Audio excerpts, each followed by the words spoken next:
in TVC Breakfast, we now take you all the way to the Center of Unity, where we have Ashama Modu and Teachers Adeoye for the FCT Brief. In Akwana, thank God it's Friday. The conversation is with you.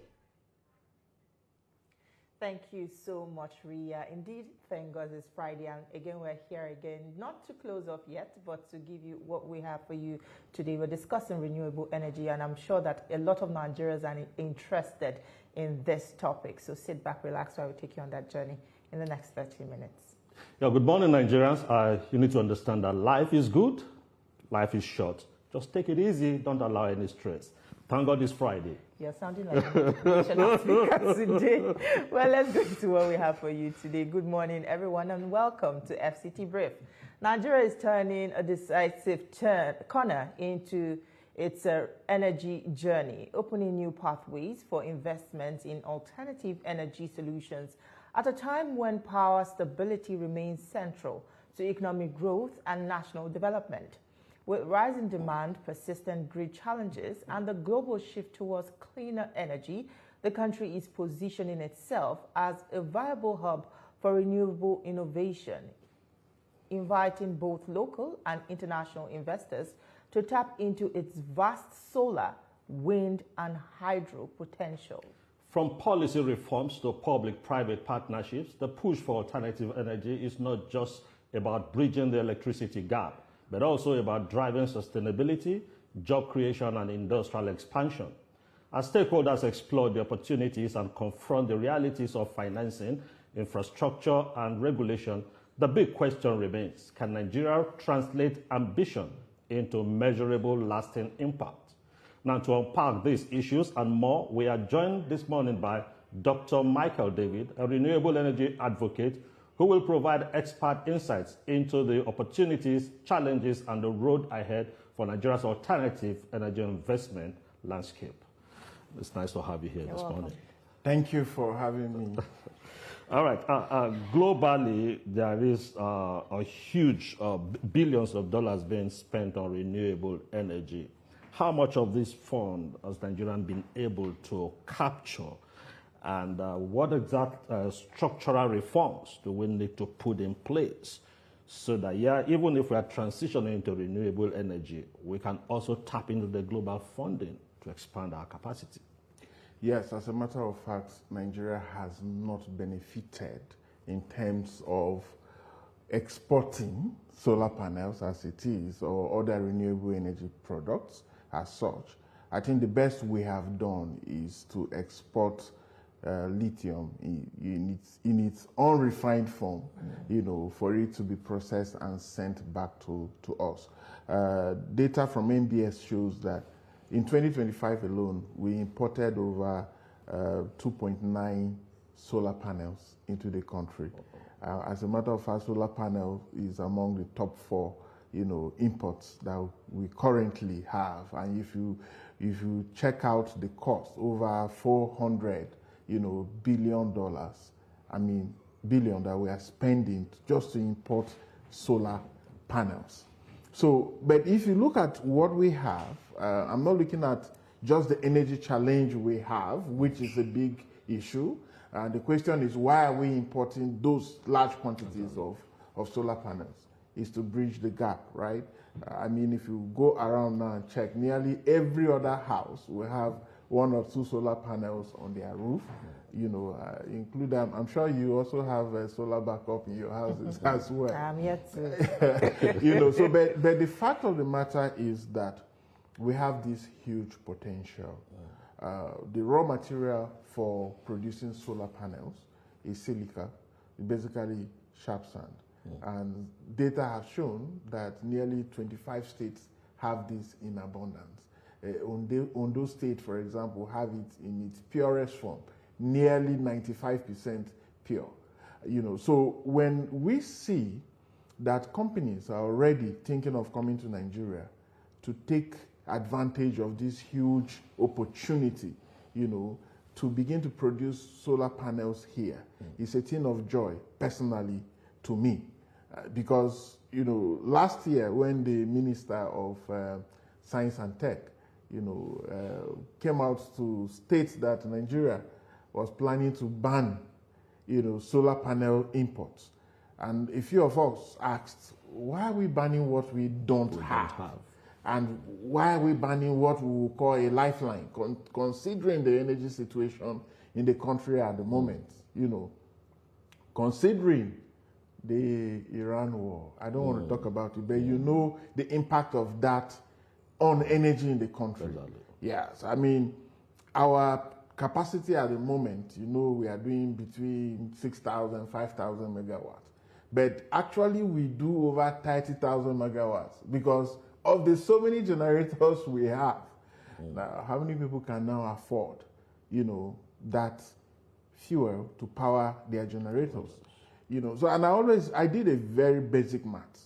And if you buy 25 liters of fuel, PMS, to power your generator, maybe I pass my neighbor, as we call it, if you put that amount together, it can actually get you 100 watt solar panel. So if you do that for 7 days, you already have 7 solar panels, right? So it is not enough to say solar is for the rich. It's actually for everyone. And I'm so happy that several banks are coming up with different packages, different products on renewable energy and solar. But for me, what gives me joy, when I read and heard about that company from Taiwan that is proposing to come to Nigeria to begin solar production, was the huge market that West Africa has. Exactly. You capture that, it's good for our economy, it's good for job creation and all of that. Because Ghana, Cameroon, there's all the small countries, import solar panels from, Asia and all. But we have these resources. It's not just the silica. I've talked about lithium, right? We are blessed with it in abundance. I checked, data shows that we have deposit worth over $34 billion untapped. Wow. So it's a huge potential for the country. I mean, I'm just talking about solar now. We've not touched wind. We've not touched hydro. And all. So we can actually end our energy poverty within, a shortest possible time if we really take that critical step. And let me just sum it up by saying that if you decide to set up one solar park in each of the constituencies in the country, you've actually powered the country. All right, we hear you, Mr. David. As much as we all agree that decentralized solar and mini-grid is the future, what would we say about the huge amount that has been sunk into the energy sector in terms of our major national grid? What happens then? Is that an abandoned project now, since we are already thinking about, everybody decentralizing and moving to solar systems? What will happen to that money? Is it a waste? Well, abundant assets, as we call it sometimes, it is not a waste. And that's why we are looking at transitioning. Now, if you have something that is not working over a period of time, what do you do to it? Do you continue to patch it and patch it and patch it? No. So the solution to this, just like you see what happened in Abia, we have these gas plants in specific places, right? And then the hydro stations in Jeba and in Kainji that are currently working. So what you do is you channel all of that to particular places. The challenge has been transmission, and that's why a lot of communities and a lot of places don't have. So why don't you channel it to a particular location?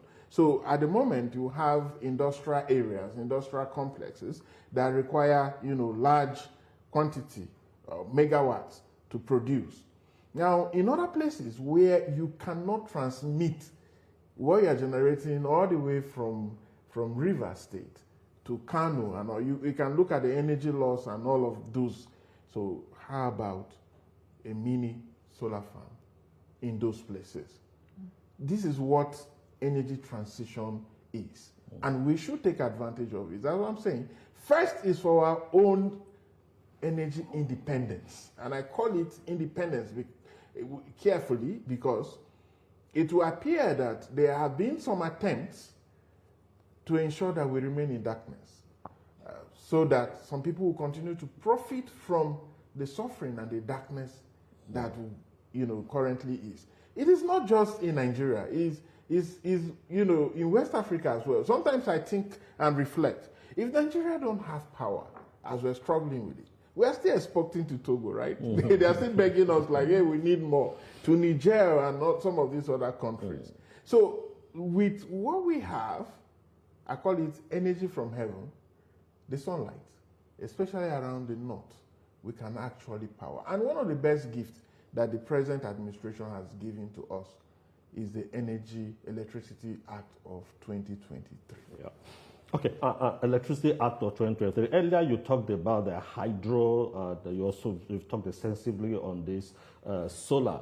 We had a conversation with one of the key generators in the hydro sector, and he said that they have hydro mini grid. I used to know the solar mini grid. He said they have hydro mini grid. Of course. But my worry is the abundance of waste deposits we have across all the local governments in Nigeria.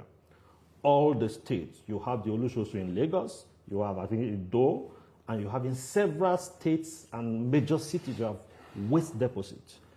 Why have we not tapped into this waste to power? As we are building our capacity in solar, the wastes are there, and we look at it as nuisance to the society, but it's also a source of energy in other places. Yes, so one country in Africa that has successfully done this is Ethiopia. Right, where they have this waste thermal plant. The first things first, we don't separate our waste. We mogul everything together. So the cost of doing this becomes more expensive because you cannot put both wet and dry and everything and mop up together. What you need to do is to separate the waste before you burn it, right? And this is what we are not currently doing. So no company would be willing to come and spend that huge sum of money on waste segregation alone, even before they begin to burn. So it's something that we have and we also need to take advantage of. It may also interest you to know that some of the agro waste, like corn stalk and all, can also be used in producing solar panels. So, you see, we have everything that God has blessed us with is just for us to take advantage of it in full time. Okay. Mr. David, you spoke about us having lithium in very large quantity and it still being exported in its raw form. We are yet to really, have companies, Nigerian-owned companies that, produce these batteries in-house. We still import most of these solar panels. We still import most of these batteries, and we rely heavily on, imports. When would you say that Nigeria can truly transition to be self-sufficient in its energy production? So this is actually big investment. It requires technology. It also requires serious financing. And for the data available, there are two companies that are interested, proposing to establish, battery production plants in Nigeria, in Nasarawa and in Kaduna State. And so it is making the policy environment and the business environment right so that many of these companies can feel comfortable to invest heavily in the country. As a matter of fact, we are nearly ourselves and DR Congo blessed with these resources that still export everything in raw form. And so it's better we prevent what is currently happening in a blessed country like Democratic Republic of Congo to happen to us, because it's already happening. When you go to Nasarawa and some of these communities, the companies that are currently mining will rather employ locals to mine unsustainably, right? No EIA carried out, no environmental protection. All they want is just the lithium. And how do they export it? It's outside the country, and then it comes back. So if we provide the enabling environment through policy and some form of incentives, then we can begin to see investors coming. So many of them have shown interest, right? But it shouldn't just be interest alone. And that's why I told you that there is energy sufficiency and energy independence is one of the best things you can have as a nation. But there are people elsewhere that are intentional about making you to be dependent on them. Just like food comes energy. So if there is not that intentionality and the political will to ensure that we liberate ourselves, take a look at what's happening, the Iran war and the impact on energy.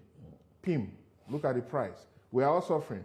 We are celebrating. I mean, my friend in Kenya told me yesterday that a liter of fuel is about 200 shillings. That is way higher than what we are buying. We're already crying. In their own case, it's so bad that there are queues everywhere. And then it's so expensive. It's because someone somewhere is controlling your energy independence. And so if we want this, when I talk about this, I'm like, if Dangote can build this kind of refinery, he can also build a battery manufacturing plant. He can also build a solar manufacturing plant for the country. All right. And we have a lot of other multi-billionaires that are close to the range of Dangote that can also invest. But my own worry also is, do we have a kind of a policy that is discouraging this investment that we need to have a rethink? Because in other nations, when they face challenges, they reflect and innovate. And my worry is, when we discovered oil, rather than oil becoming a blessing to our agri capacity, we abandoned agri and we are still battling to get back to agri because of the wealth of oil. Now we have huge deposit of gas. And all we talk about is we have gas, and rather than supply the generating companies, we rather export, because we're making so much money. They make so much money from the export. So my thought is, why shouldn't we as a nation think more about this renewable energy? Then from the money we make from the exports, we can reinvest in renewable and get to the point of energy independence you are talking about. So can there be that policy shift to begin to think that way? I mean, you asked the question and answered it as well. Interestingly, like an energy expert, I would say. So charity begins at home. You have to eat first before you give out to your neighbors, right? Now, if we don't have energy, and we are more interested in exporting gas, and this is also the economy of that business is a bit complex, because it's not something like you just wake up today and go to the market and buy gas, right? So it's huge investment, just like we are talking about lithium and others. And then you need to obey, the contractual agreements by ensuring that you supply all that you had planned to supply for 5 years, 10 years, and all. So you keep trying to meet that demand. So, but for us, really, we need that policy enabling environment that we ensure that we supply gas to the GENCOs, right? The monies that the president has paid, the debts he just paid few weeks ago, that we're all, would I say, celebrating. Who does not want the power system to work? If you are able to generate, we have the installed capacity of 13,000 megawatts, 13 to 14,000. And at the moment, we can only, the transmission company of Nigeria has told us we can transmit 6,000. 8,000, they said, just recently. But we know that once it goes above 6,000 to 7,000, then the grid collapses because the infrastructure is old and cannot convey all of this. So why can't we take this a bull by the horn and ensure that we get this right. And that's why we're saying that before we get this right, we cannot leave our people in darkness. The opportunity for renewable energy is there. We should tap into it. This is what we're talking about. So it is a good thing. Like I talked about the Electricity Act of 2023. I'm very happy that some states are taking advantage of this. You have, the federal government has carefully taken out power, from just the federal government. Everybody cries to the federal government. The state can generate electricity. They can generate, they can distribute, they can transmit. And you can do this for your people. So instead of building airports that no planes will land in, you can use that money and power your economy. That is what we are talking about, right? So they can also get investors to come into their state and do the same thing. If every state have one solar park, the biggest solar park is in one place called Talata in China, in Gonshe, Talata. Is about 15,000 megawatts. That is more than the installed capacity that we have as a country. It has 7.9 million solar panels. That is huge, right? But I'm not saying we should do that. Just 5 megawatts here, 2 megawatts here. I visited a farm somewhere in Oyo State recently, and I saw that the factory is powered 100% by solar, 1.5 megawatts, and it's performing excellently. That can power a community. So that's why I'm saying that we need to take advantage of this now. When we talk of this, we are not just talking of that energy. One of the biggest issues we have, which we often don't talk about, is energy for cooking. I know as a woman, so the question is, what do you use? If you ate today, what was used to prepare your food? Was it firewood? Was it charcoal? Was it gas? Okay. I like the fact that you mentioned the fact that states should begin to look for ways of tapping into supplying energy to their states rather than relying solely on the federal government. I was going to ask you a question on that. But let's move over to this subsidy removal in the energy sector, because Nigerians were promised that this subsidy, especially this Band A, Band B thing, was supposed to lead to more money to power the space. How much of this money generated so far has been invested in this renewable energy drive? So Nigeria is still one of the countries that pays the least for electricity per kilowatt. Let's be honest. So despite the Band A? Yes, let's be honest. If you check out other countries, you'll be amazed at how much they pay. Energy is actually not cheap, right? Even if you use firewood, you go to the bush to fetch it, right? You've expanded energy. You use charcoal, you buy. Energy is not cheap anywhere in the world. And so the cheapest one that we say, okay, this one is a bit cheap. If you're able to, is there outside. It's wasting, right? You just need the infrastructure, the solar panels and the batteries, and then you have energy. So you don't continuously service, the energy source, like the gas, like the PMS and all. So since we pay cheap, government has been subsidizing. There are places, I can tell you, that don't pay for electricity. That's for a fact. And several other persons who will do all the bypassing and all of that. And so the electricity distribution companies were also set up to make profit, right? So it's just that when that privatization was done, if you look at it, you'll be like, well, this company is actually qualified. It's a debate for another day. And that was why I felt that the current administration can actually take the bull by the horn.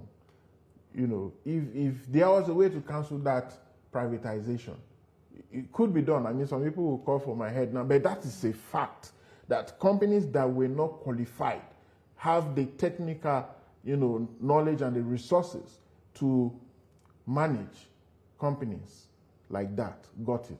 And what have they done with it? So let me give you a simple example. Within Abuja here, in many estates, what do? You buy your transformer. You buy your wires, your poles, everything. And then once you connect, the next day, they are coming to install meters, they are coming to ask for bill. So the question is, who is actually subsidizing who in this case? If your transformer has an issue and you wait for 1 year without electricity, except if members of that community come together and are able to put resources together to fix this. So that's why I'm saying that, yes, there are some political angles to some of these things, but the national economy of having constant electricity for everyone supersedes all. And if this government decides the next 1 year that we are only going to face electricity and solve it, hooray. That would be a worthy venture. Now, just because of our time. Now, who should be held responsible? Now, you've talked about the advantages of renewable energy and investing in all these, and yet we are not there because, according to you, said there are some persons somewhere who profit from we living in darkness.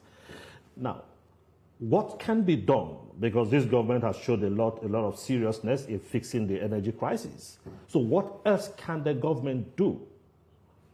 So, energy independence starts with you generating and providing your own electricity. A good example. That doesn't come cheap. It doesn't come cheap, but that's energy. Solar, for example, is for everyone, both for the rich and the poor. A good example has been shown by the presidential villa close to us here, with their solar system powering. The UN House in Abuja have also shown that example. And many other places have also shown that example. You have it. Just deploy the resources and you are independent. I met a friend just a few days ago who told me he's completely off-grid. But that's a good bet. Do you consider the amount it will take for you to acquire that solar? Yes, so it's not for everybody. It's not that cheap. It's not that cheap. It's quite questionable. Sometimes we just sit down and say, oh, no, solar is so expensive, we cannot afford it. Have you actually gone to those who sell? Have you called them to come and carry out an energy audit in your home and say, okay, this is what you need? Yes.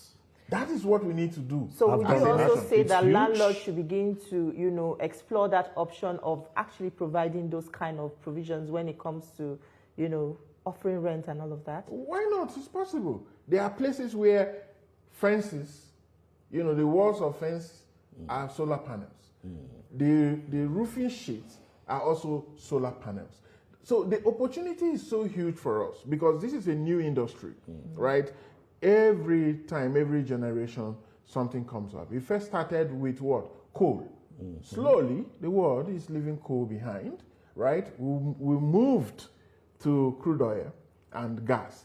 As you can see, technology is evolving every day, and people are currently looking at. We have a solar panels now that work with raindrops. We'll talk about it another day. Yes, thank you. Thank you so much for your contributions on the program. That's where we'll draw the curtains, but we must say thank you so much for the insightful conversation we've had in the past 30 minutes. Yes, so I would say that the government shouldn't ban now the imports of solar panels because it's a lifeline for Nigerians. Let's develop the local production capacity and then we can put a ban. All right, fine place to leave it.